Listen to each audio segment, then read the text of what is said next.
Assalamualaikum warahmatullahi wabarakatuh. Waalaikumsalam. Alhamdulillah wassalatu wassalamu ala Rasulillah wa ala alihi wa sahbihi wa mawalah wa la hawla wa la quwwata illa billahi wa ba'du. Alhamdulillah, segala puja dan puji hanya milik Allah subhanahu wa ta'ala. Salawat dan juga salam kita hadiahkan kepada Rasul kita Nabi besar Muhammad sallallahu alaihi wa ala alihi wasallam.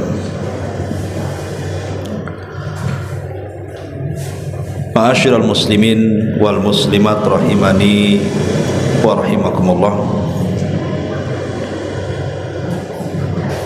Alhamdulillah, kita bersyukur kepada Allah subhanahu wa ta'ala. Sekarang kita berada di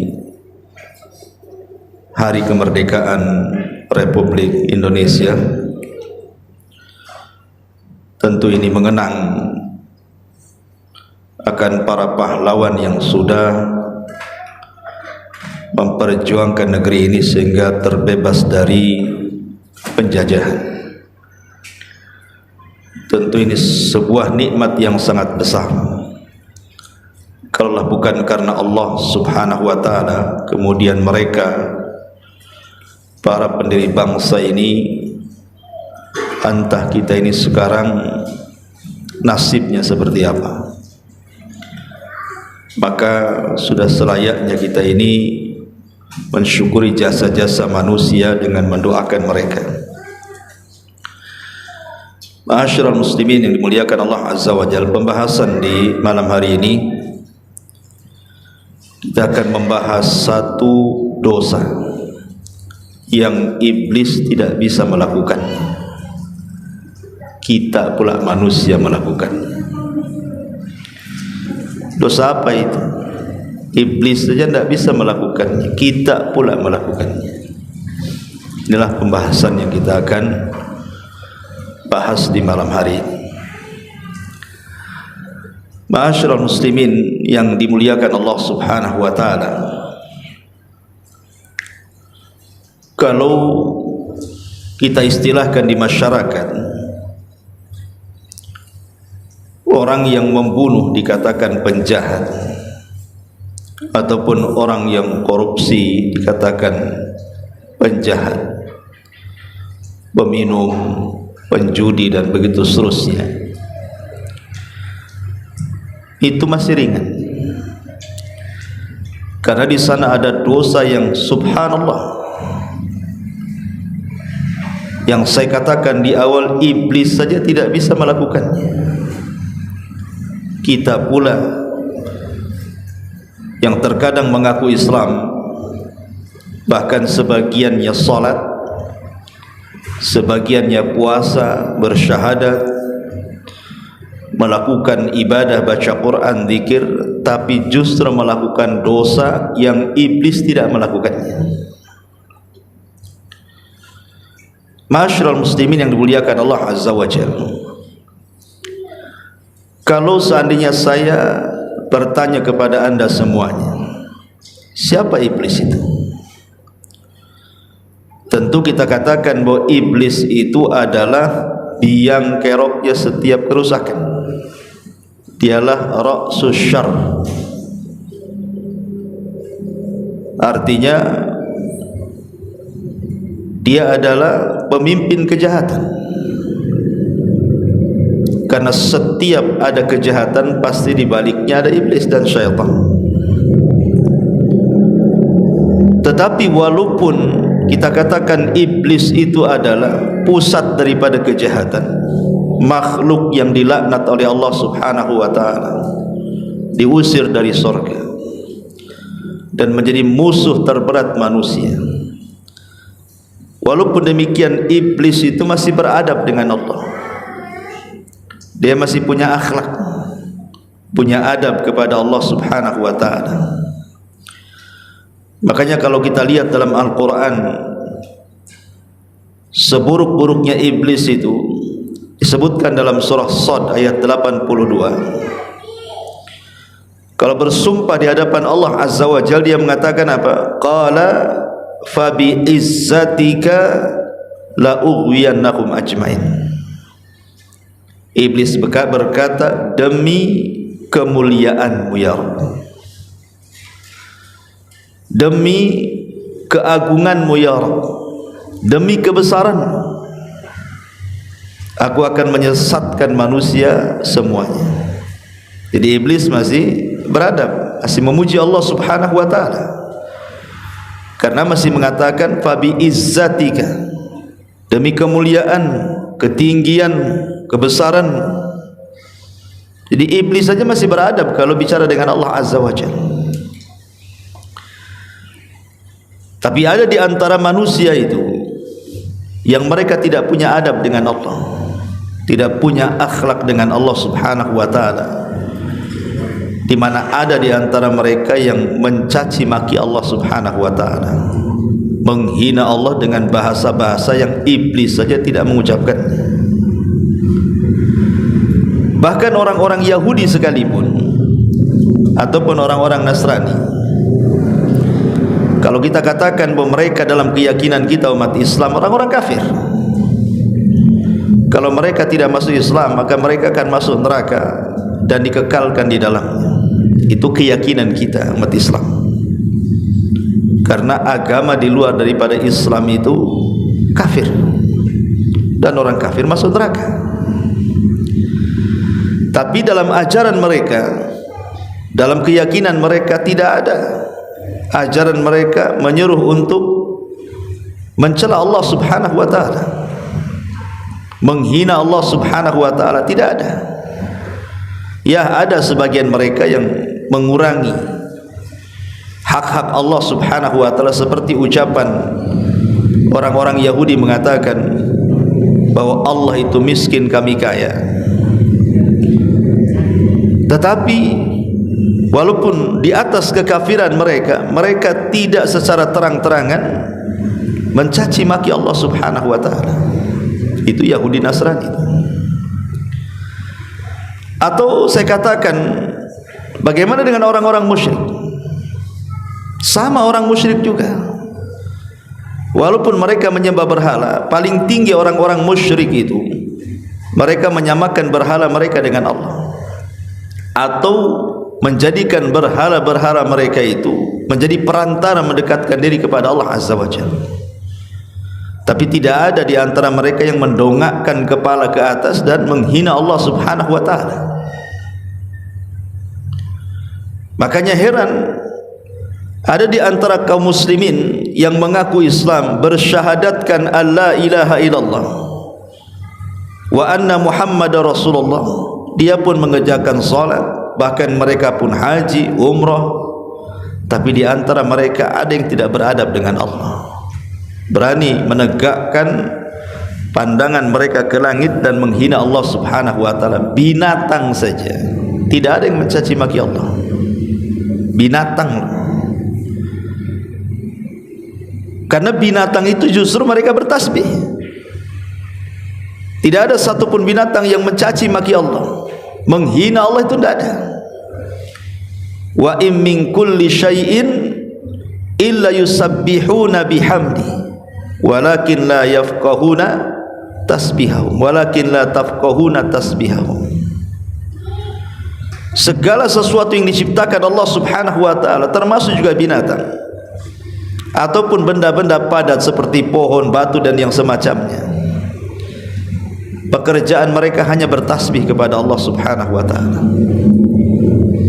Tapi ada di antara manusia itu yang lebih buruk dibandingkan binatang.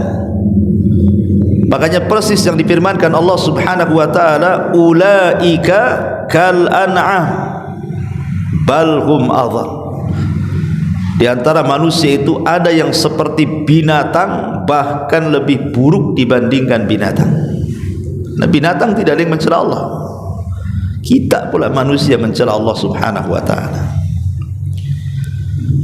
Ma'asyiral muslimin yang dimuliakan Allah Subhanahu wa taala, inilah pembahasan kita bahwa dosa yang tidak bisa dilakukan iblis adalah menghina Allah Subhanahu wa taala, mencaci maki Allah Subhanahu wa taala, dan itu disayangkan keluar dari lisan-lisan yang mengaku muslim.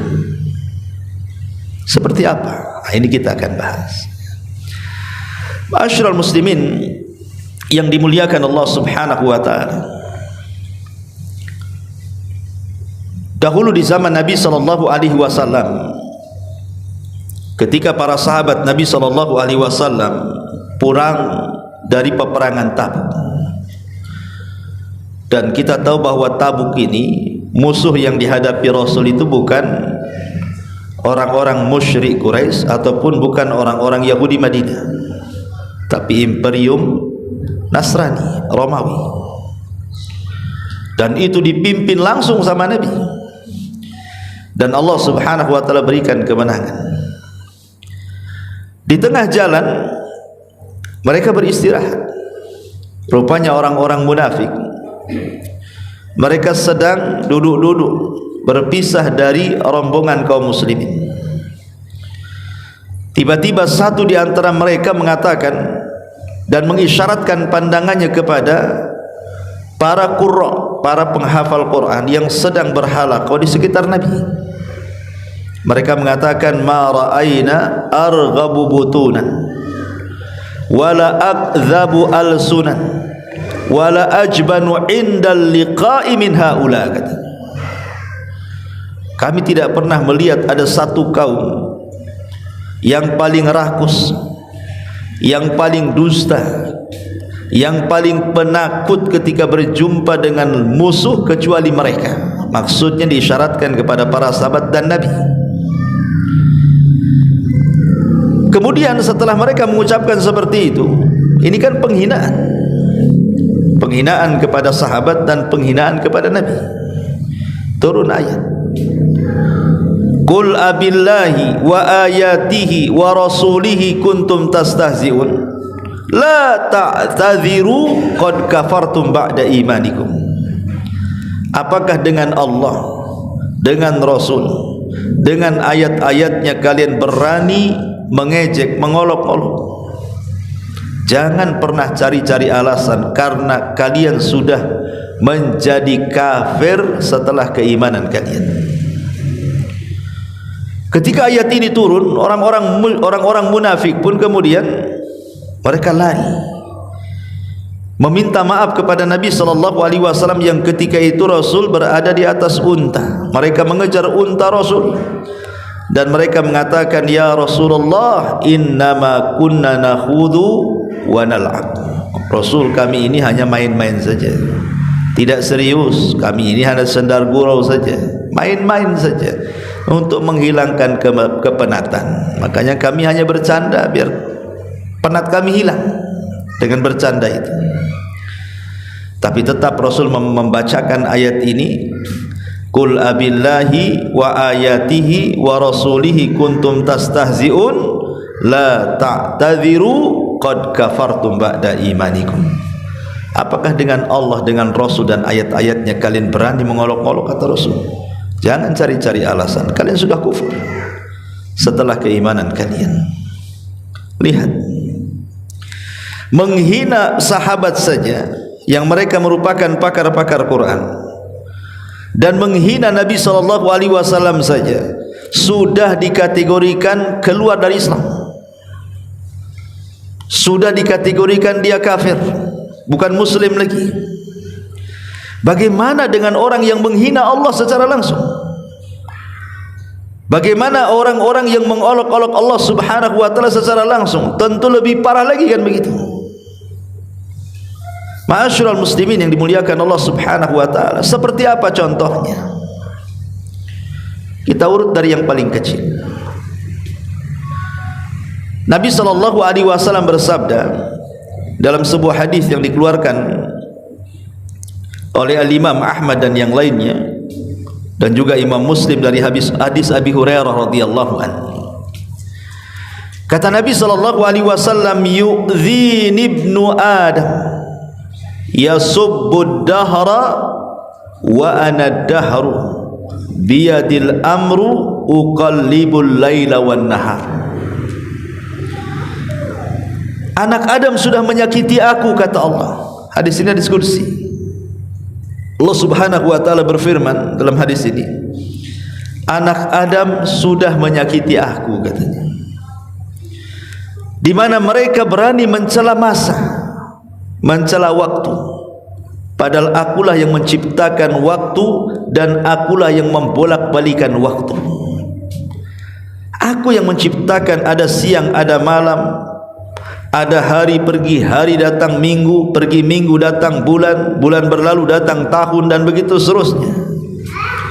Artinya ketika kita mencela waktu, hakikatnya kita mencela zat yang menciptakan waktu itu, Allah Subhanahu wa taala. Betapa banyak di masyarakat itu, ikhwan, yang mereka sadar ataupun tidak sedang mencela Allah dengan cara apa? Mencela waktu. Dikatakan ini hari sial, dikatakan ini bulan sial, dikatakan tahun sial. Ini kan mencela, ikhwan. Sekarang kita masuk di Rabiul Awal. Kemarin kita bulan Muharram. Betapa banyak orang-orang yang mencela bulan Muharram, kan? Dikatakan bulan Muharram itu bulan sial. Gak berani orang nanam modal di bulan Muharram. Gak berani menikahkan anaknya di bulan Muharram, takut besok nikah, besok pula cerai, katanya. Gak berani mereka itu buat pondasi rumah, takutnya habis dibangun roboh gara-gara buatnya di bulan Muharram, katanya. Bahkan orang dulu sampai ngerendam keris-keris pusaka-pusaka untuk menghilangkan sial. Ini kan sudah mencela Allah. Bulan Muharram itu syahrullah, bulannya Allah. Tidak ada yang sial dalam waktu itu. Hari tidak ada yang sial. Sampai-sampai orang dulu mau nikah saja tanya hari, tanya bulan, tanya tahun. Alasannya jangan nikah di hari ini, bulan ini, tahun ini, nanti masalah, katanya. Kualat, ya kan? Bahkan sebagian mereka, orang-orang awam itu sampai datang ke orang pintar, katanya. Nanya sama orang pintar, padahal dia tak pintar itu. Nanya sama paranormal, padahal tidak normal. Lah, ini satu contoh bagaimana mereka itu langsung ataupun tidak sedang mencela Allah Subhanahu wa taala dengan cara apa? Mencela waktu. Atau contoh yang kedua, ragu dengan keadilan Allah Subhanahu wa taala. Ada orang-orang yang menuduh Allah itu tidak adil. Kenapa si anu diberikan ini kok saya tidak? Kenapa si anak saya yang sakit kok anak orang sehat? Kenapa usaha orang itu bentang-bentang tikar, saya pula gulung-gulung tikar, katanya. Kan ada orang kayak gitu tuh. Ya. Baru dikasih musibah sedikit saja langsung Allah disalahkan. Seolah-olah tidak ada keadilan di dunia ini. Menuduh bahwa Allah Subhanahu wa taala tidak adil dalam pemberian ini, hakikatnya sedang menghina Allah. Allah itulah yang menciptakan kita, yang memberikan rizki kepada kita, yang mengatur kita. Allah tahu maslahat kita. Makanya ada hadis yang mengatakan, ada orang yang sengaja tidak Allah Subhanahu wa taala kayakan, sengaja dimiskinkan, sebab kalau dia kaya melampaui batas. Ada orang-orang yang tidak pernah dimiskinkan, dia kaya terus, sebab kalau miskin dia bisa kufur. Ada orang dibuat sakit saja tidak sehat-sehat, sebab kalau sehat kurang ajar. Ada orang dibuat sehat dan tidak dibuat sakit, sebab kalau sakit dia bisa jahat. Ya. Itu semua kembali kepada hikmah dan maslahat. Karena Allah Subhanahu wa taala itu zat yang maha adil. Dan Allah Subhanahu wa taala sudah membagi keadilannya seadil mungkin kepada makhluknya. Tetapi kadang-kadang manusia tidak bisa memandang keadilan Allah itu dengan berfikir secara sehat dan jernih. Saya contohkan, sering saya contohkan berulang-ulang di sini. Ada orang kaya, dengan uangnya dia sanggup membeli lauk pauk untuk makan itu, boleh jadi mungkin 10 warung Padang bisa diborong dia. Warung-warungnya dia beli, saking kayanya. Sanggup dia. Mau 200-300 macam lauk pauk dia bisa beli itu dengan kekayaan dia. Kemudian diderak di meja, Tapi ketika suruh makan, tak ada yang dimakan dia. Makan ini kolesterol, makan ini darah tinggi, makan ini naik gula. Enggak ada, ujung-ujungnya kentang rebus. Tak ada yang disentuh tuh lauk-lauk tuh. Tapi ada orang-orang miskin itu, enggak pantang dia dengan makanan. Lauk apa saja masuk ke mulut dia. Ada orang miskin tuh kalau makan dia pakai mulut. Kalau orang kaya makan pakai akal, mikir dulu bisa dimakan kan nih? Bisa mah. Orang miskin pakai mulut, semua masuk. Ya, ini kan keadilan namanya. Ya. Percuma saja orang kaya punya uang nggak bisa makan, orang miskin tak punya uang tapi bisa makan dia. Jadi Allah itu sudah membagi-bagi keadilan sebenarnya. Ada orang kaya rumahnya bagus, kamarnya besar, tempat tidurnya empuk, AC-nya kayak kutub, dingin-dinginnya tuh. Tapi dia kalau tidur harus minum CTM, baru dia tidur dia. Kalau nggak minum obat tidak bisa tidur dia. Tapi ada orang miskin sudah nyewa di rumah liar, kalau hujan pula bocor, panas ya kepanasan, asal tengok bantal ngorok 1 kilo kedengaran. Coba kan, kurang apa adilnya Allah tuh? Allah itu sudah membagi keadilan sebenarnya. Ini yang harus kita syukuri. Makanya ketika ada orang yang ragu-ragu dengan keadilan Allah Azza wa Jalla, hakikatnya dia sedang mencela Allah. Allah itu paham loh masalah hambanya. Ya. Ini yang rendah-rendah ini. Tapi ini saja sudah bahaya. Apalagi kemudian lebih daripada itu, seperti menghina syariat, menghina solat. Buat apa solat itu? Lelah letih takbiratul ikhram, ruku, sujud, bisin waktu aja katanya. Bagus saya kerja. Buat apalah puasa itu, lapar-lapar? Apa? Untuk apa faedahnya puasa itu? Nahan lapar aja katanya. Bagus makan katanya. Buat apa itu pakai jilbab tuh sampai tidak kelihatan matanya, apa nggak panas tuh, nggak rungsap tuh. Orang-orang seperti ini persis yang difirmankan Allah Subhanahu wa taala, "Dzalika bi annahum karihu ma anzalallah fa ahbata a'malahum." Orang-orang yang mengucapkan seperti ini, kata Allah, karena mereka membenci apa yang Allah turunkan kepada mereka, maka hancur leburlah amalan mereka, kata Allah. Ada orang-orang itu yang subhanallah dicelanya. Pokoknya yang berkaitan dengan atribut agama dicela dia. Janggut dicela, cingkrang dicela, cadar dicela, kan begitu. Ma'asyiral muslimin yang dimuliakan Allah Azza wa Jalla, maka jangan sampai mencela syariat, karena syariat ini turun dari zat yang membuat syariat, Allah Subhanahu wa taala. Ketika kita mencela syariat, berarti kita telah mencela yang membuat syariat, Allah Subhanahu wa taala. Ini bahaya. Ya. Bahaya. Kalau kita tidak sanggup atau belum sanggup mengamalkan syariat yang diturunkan Allah, tapi jangan dicela. Mungkin ada orang yang belum sanggup mengamalkan apa yang Allah Azza wa Jalla turunkan. Mungkin kalau saya seperti antum belum bisa lah kayaknya. Kalau saya lakukan seperti antum mau bisa masalah. Ya. Enggak masalah seperti itu kan. Tapi kalau kemudian dicela syariatnya, ini yang jadi masalah. Ketika kemudian seseorang mencela janggut itu umpamanya, sebenarnya dia tidak sedang mencela kita. Bisa saja dia sedang mencela Allah dan Rasulnya. Atau orang yang mencela cadar, bukan dia sedang mencela orang yang bercadar, tapi dia sedang mencela yang mensyariatkannya. Atau dia mencela solat, mencela haji, mencela umrah, mencela apapun lah yang terkait dengan syariat. Hakikatnya anda sedang mencela zat yang membuat syariat Allah Subhanahu wa ta'ala. Ya, ini contoh yang ketiga. Contoh yang keenam, yang keempat. Dan ini biasanya kita dengar dari orang-orang liberal biasanya. Orang-orang liberal Mereka ngaku Islam tapi liberal, namanya Islam liberal, ya. Islam plural istilahnya. Mereka mengatakan apa? Bahwa manusia ini bebas memilih agama. Ini kan kufur, ikhwan. Masa ya orang disuruh bebas memilih agama? Membuat logika-logika, banyak jalan menuju Roma katanya. Dengan kata lain, banyak jalan menuju sorga.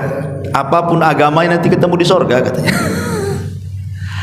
Umat Islam sudah tegas. Allah yang mengatakan, Inna dina indallahil Islam. Agama yang paling diridhoi Allah itu hanya Islam. Bahkan Allah mengancam, wa man yabtagi ghairal islami dinan falan yuqbala minhu wa huwa fil akhirati minal khasirin. Barang siapa yang mencari agama di luar daripada Islam selain tidak diterima, maka dia termasuk orang-orang yang rugi. Kenapa dianggap rugi? Karena Allah yang mengatakan amilatun nasibah tasla naran hamiyah. Lelah letih dia bekerja, beramal di dunia, rupanya enggak diterima, ujung-ujungnya masuk neraka. Qul hal nunabbiukum bil akhsarina a'mala alladzina dhalla sa'yuhum fil hayatid dunya wa hum yahsabuna annahum yuhsinuna sun'ah, kata Allah. Maukah aku kabarkan kepada kalian, kata Allah, orang yang paling rugi amalannya itu, yang sia-sia amalannya, yaitu orang-orang yang menyangka mereka di atas kebaikan, padahal justru mereka di atas kesesatan. Ma'asyiral muslimin yang dimuliakan Allah Azza wa Jalla, perkataan bahwa manusia bebas memilih agama, manusia boleh memilih keyakinan, ini bisa kufur, ikhwan. Kita harus fanatik dengan Islam, ya. Kalau yang mengatakan kata-kata seperti ini orang kafir, terserah. Memang mengatakan kata-kata ini orang Nasrani atau orang Yahudi atau orang Hindu atau orang Buddha mengatakan manusia bebas, terserah, itu ucapan kalian. Lakum dinukum waliyadin. Tapi kalau yang mengucapkannya seorang muslim, dia mengatakan bahwa manusia bebas memilih agama, dan yang mengucapkannya seorang muslim yang ia salat, kemudian dia mengatakan seperti itu, ini kekufuran. Karena Allah Subhanahu wa taala sudah memilih nabi terakhir itu Rasul kita Muhammad sallallahu alaihi wasallam. Dialah khatamul anbiya wal mursalin. Dari lisan Rasul terkeluar apa? Tidak boleh satu Yahudi pun, satu Nasrani pun yang mendengar kedatanganku kecuali dia beriman. Kalau tidak, kata Rasul, maka dia akan menjadi penghuni jahanam. Itu ucapan Nabi. Tidak ada satupun Yahudi dan Nasrani mendengar kedatanganku kok tidak beriman, illa kana min ashabil jahim, kecuali dia layak dimasukkan neraka jahanam. Maka orang Islam tidak boleh ngomong begitu, ya. Kalau ada orang yang mengatakan seperti itu, dan memang ada orang-orang liberal mengatakan semua agama itu sama. Mereka mengatakan seperti itu kan, semua agama itu sama. Tidak sama. Kita ini agama tauhid. Yahudi menganggap Uzair itu anak Allah, Nasrani mengatakan Isa itu Tuhan, ataupun mengatakan satu di antara tiga Tuhan, atau mengatakan anak Tuhan. Sama dari mana? Kita ini qul huwallahu ahad, Allahus samad, lam yalid wa lam yulad wa lam yakul lahu kufuwan ahad. Mereka sebaliknya menentang ayat ini. Kita katakan lam yalid wa lam yulad, mereka mengatakan yalid yulad. Mana pula kan gitu, mau disamakan? Ya tidak sama. Maka ucapan seperti ini bahaya. Tidak boleh kita katakan. Kalau yang mengatakan seorang muslim kita angkat bicara, ya, bagusnya kita katakan sama orang ini, ya sudah gini saja, kamu yang mengatakan seperti ini, satu hari kau jadi Nasrani, besok kau jadi Yahudi, besok kau jadi Buddha, jadi Hindu, jadi terserah. Atau gini saja, nanti kalau kau mati, saya bakar aja. Mau enggak kamu? Yang mengatakan seperti ini saja kadang-kadang kalau dibakar, kalau mati tak mau juga dia. Katanya semua agama sama. Kalau semua agama sama berarti kalau kau mati saya bakar aja lah. Seperti orang-orang yang kalau mati dibakar itu agamanya. Masyarul muslimin yang dimuliakan Allah Subhanahu wa taala, ini kalimat-kalimat seperti ini bahaya karena ini mencela Allah Subhanahu wa taala. Mengatakan bahwa manusia itu bebas memilih agama. Atau yang kelima contohnya, mengatakan bahwa undang-undang manusia itu lebih baik dibandingkan undang-undang Allah. Ada sebagian orang mengatakan seperti itu. Kayaknya kalau negeri kita ini berlandaskan Al-Quran dan Sunnah, tidak cocok. Ya, cocoknya pakai undang-undang kita. Kalau dia mengatakan kalimat ini masih meyakini bahwa Quran Sunnah itu di atas undang-undang manusia, bahasanya bahwa Al-Quran itu masih di atas konstitusi, ya, tidak ada masalah, cuman belum bisa diterapkan karena mungkin masyarakat negeri kita ini belum sanggup lah kalau harus yang curi potong tangan, yang zina dirajam, yang mabuk dicambuk dan begitu seterusnya. Mungkin terlalu berat karena belum siap. Ya, kalau kalimat seperti ini tidak ada masalah, masih mengakui bahwa Quran Sunnah itu jauh lebih baik. Tapi kalau seandainya dia katakan bahwa undang-undang manusia itu lebih unggul dibandingkan Al-Quran dan Sunnah, ini parah nih. Bahkan yang lebih parah pula mengatakan apa? Bahwa Quran dan Sunnah itu hanya cocok dipraktekan di zaman Nabi. Zaman sekarang ini kayaknya nggak cocok. Ini kan melampau kata-kata seperti ini. Allah Subhanahu wa taala mengutus Nabi itu bukan untuk orang Arab saja. Kalau memang Nabi itu diutus untuk orang Arab saja, wajarlah keluar kalimat itu. Berarti cocok untuk orang Arab, tak cocok untuk orang Indonesia, kan begitu. Tetapi Allah Subhanahu wa taala ketika mengutus Nabi sallallahu alaihi wasallam itu, wa ma arsalnaka illa rahmatan lil alamin. Tidaklah kami utus engkau Muhammad kecuali menjadi rahmat bagi seluruh manusia. Dan kekhususan Nabi SAW dari 5 kekhususan yang tidak diberikan kepada para Nabi dan Rasul, kata Rasulullah, aku diutus kepada seluruh manusia, bahkan bukan manusia, jinnya pun diutus Rasul ke situ. Wa ma khalaqtul jinna wal insa illa liya'budun. Kalau kita sudah paham bahwa Nabi itu bukan diutus untuk orang Arab saja, tetapi untuk semua manusia, maknanya Quran Sunnah ini berlaku untuk kemaslahatan manusia. Dan relevansi Al-Quran itu akan berlangsung sampai hari kiamat, karena zaman ini akan terus mengikuti Quran dan Sunnah. Bukan Quran Sunnah ikut zaman, zaman yang ikut Quran Sunnah. Karena Quran Sunnah itu dipraktekkan di mana zaman pun akan tetap relevan, akan tetap sesuai.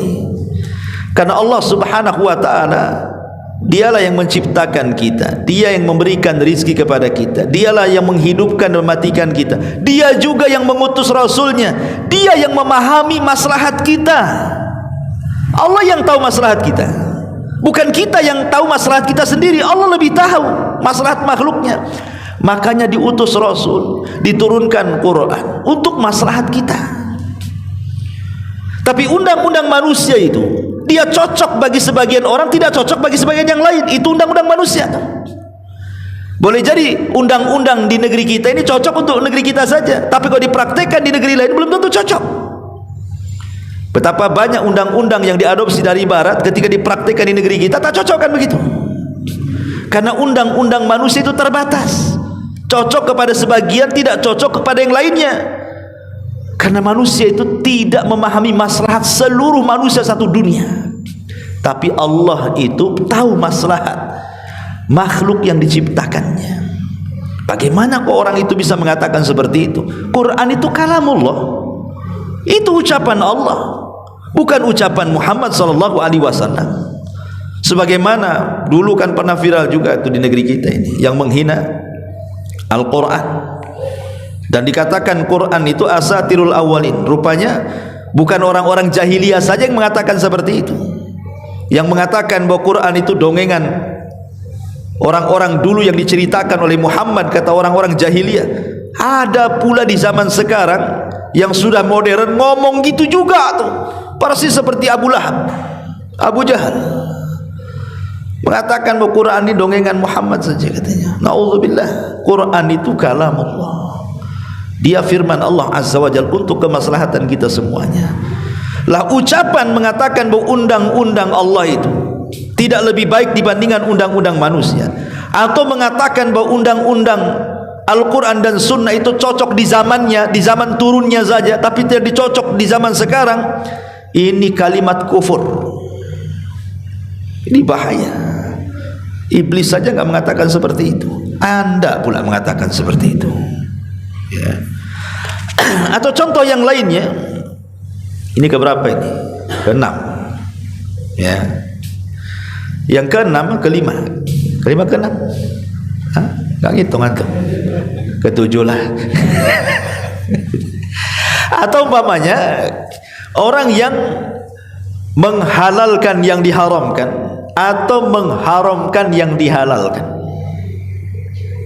Seperti umpamanya ada orang mengatakan, ya,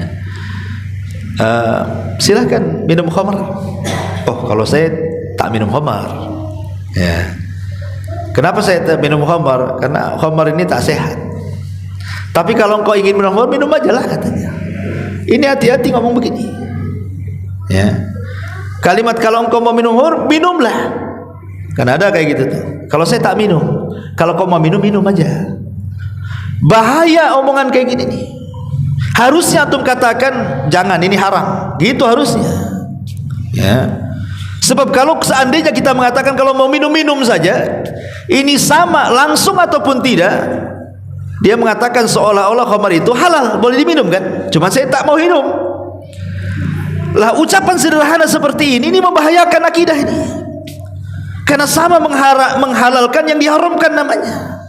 Kalau saya tak zina, kalau kamu zina silahkanlah. Begitu pula, ya.